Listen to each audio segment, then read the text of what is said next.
Continuando con esta introducción, aspectos importantes que debemos de conocer son la terminología y todo lo que se refiere a los costos directos. Así es, costos directos, lo que debemos tener claramente definido. Hay un término que utilizamos que se llama partida y esto es, siempre debemos de tenerlo presente.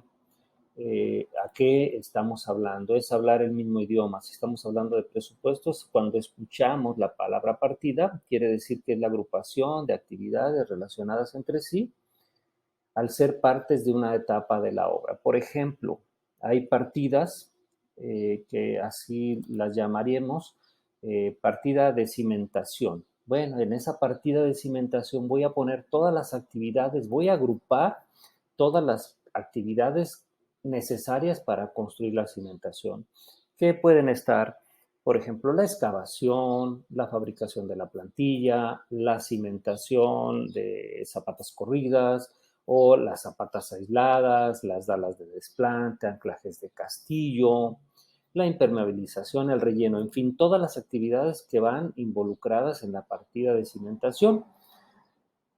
¿Cómo se llaman las partidas? Como ustedes lo prefieran.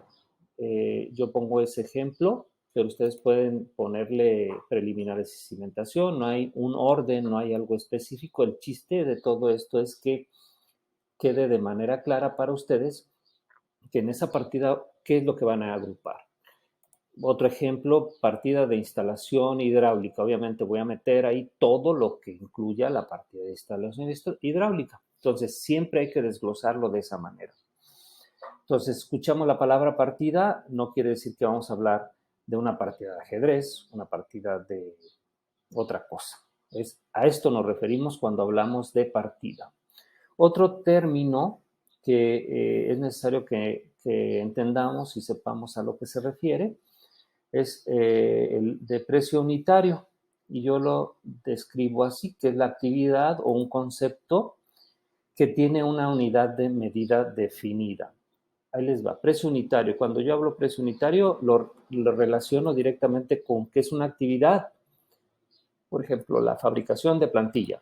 Es una actividad, pero también lo puedo llamar como precio unitario o también lo puedo escuchar en algún manual como un concepto, el concepto de fabricación de plantilla. Pero también se relaciona con la actividad.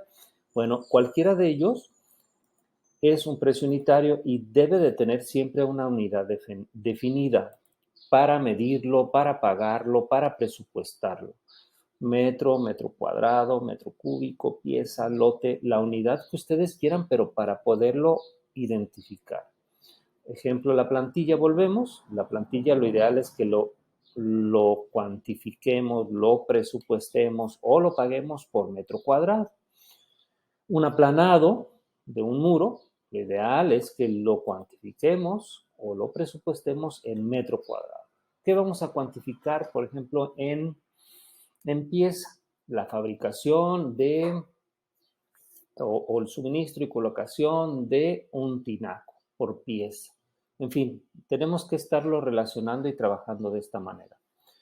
Otro término es importante conocer es el término de básico y este es importante que lo entendamos como un elemento compuesto por la mezcla o unión de varios elementos o materiales. ¿Qué puede ser? Ahí hay unos ejemplos que estoy poniendo. Son los morteros, concretos, lechadas o cimbras. Si se fijan, yo para relacionarlo de manera más fácil, yo me imagino todos los morteros, los concretos y lechadas que voy a agarrar la revolvedora como si fuese una licuadora donde voy a meter todos los materiales y revuelvo y hago esa mezcla para fabricar ese básico. La cimbra, bueno, no meto clavos, madera, alambre, no. Esas los uno de alguna manera para obtener ese básico. Es importante que lo tengamos definido porque va a ser más fácil presupuestarlo. Voy a hacer un básico de un concreto F'C 150 kilogramos y ese concreto yo lo puedo utilizar en diferentes partes de la construcción. O una lechada o una cimbra para Dallas y Castillos, bueno, lo voy a utilizar, hago ese análisis, lo utilizo en cualquier análisis de precio unitario donde yo pueda utilizar ese básico.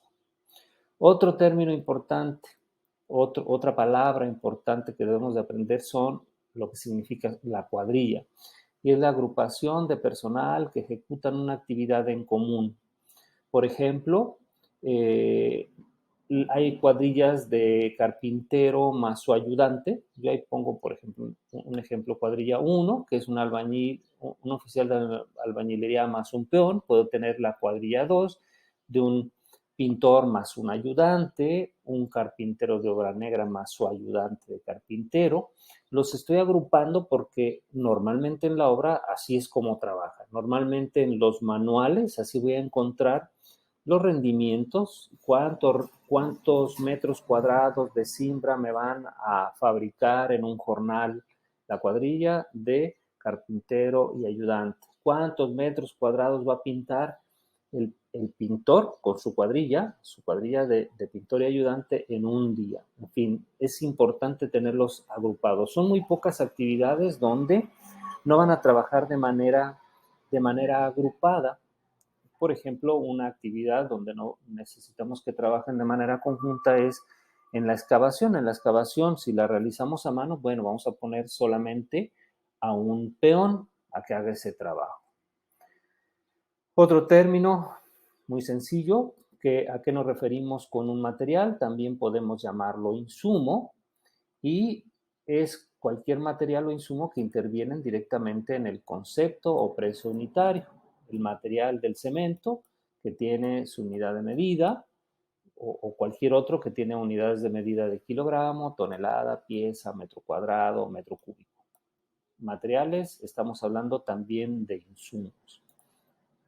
¿Qué otros términos tenemos? La mano de obra. Cuando hablamos de mano de obra, nos referimos al personal encargado de realizar el trabajo, y se pueden agrupar en cuadrillas. Ya hablábamos lo que significaba la cuadrilla. Entonces, la mano de obra es el albañil, el peón, y que lo vamos a medir siempre en jornal. No vamos a medirlo, su unidad de medida, en otra cosa que no sea jornal. Pero ojo, ese costo que tiene ese jornal debe de incluir todas las prestaciones que incluye el IMSS, el Infonavit y la Ley Federal del Trabajo. Entonces, no es el salario exclusivo que yo negocié con don Juan, de decirle, a ver, don Juan, yo le voy a pagar por jornal 350 pesos. No, yo al hacer el presupuesto debo incluir todo eso que me incluye de sus prestaciones. Y su unidad de medida, insisto, siempre deberá de ser jornal. Otra cosa importante o término importante que debemos de tener presente siempre, en lo que son los mandos medios, o cabo, o algunas veces le llaman contratista. En algunos manuales, en algunos que podrán encontrar, van a encontrar los que se llaman cabos o mandos medios, pero significa lo mismo. Es realmente un albañil que tiene mucha experiencia en el manejo de personal, y se utiliza normalmente en obras grandes o muy grandes. ¿Por qué se utilizan en obras muy grandes? Porque el salario de él siempre deberá de ser el 10% de lo que gana todo el personal a su cargo. Imagínense que van a hacer la construcción de un proyecto grande y dicen, bueno, mejor para evitarme problemas con los 100 trabajadores, contrato un contratista que él se va a encargar de manejarlo. Obviamente yo doy las instrucciones a él y también puedo dirigirme a cualquiera de ellos, pero él será el encargado. ¿Sabes qué, don Lupe? Necesitamos otros 5 albañiles. Ahora necesitamos 10 carpinteros. Pero ojo, insisto, él siempre va a llevar un salario de acuerdo a lo que van a ganar todos los trabajadores durante esa semana laboral. Normalmente es un 10% lo que él ganaría. Entonces, imagínense si su destajo fue semanal de 50,000 pesos, bueno, él va a ganar a la semana 5,000 pesos porque estuvo apoyándolos en el manejo del personal. No se va a poner a pegar ladrillos, no se va a poner a hacer otra cosa más que estar supervisando. Sería como parte de la supervisión o dirección de la obra. Otro término también muy utilizado, pues, es la maquinaria. Luego nos imaginamos que es los equipos que intervienen en una obra y algo importante, normalmente su unidad de medida es hora y pueden ser desde equipos pequeños como una bailarina, un vibrador, una revolvedora, una retroexcavadora. Gracias y continuamos.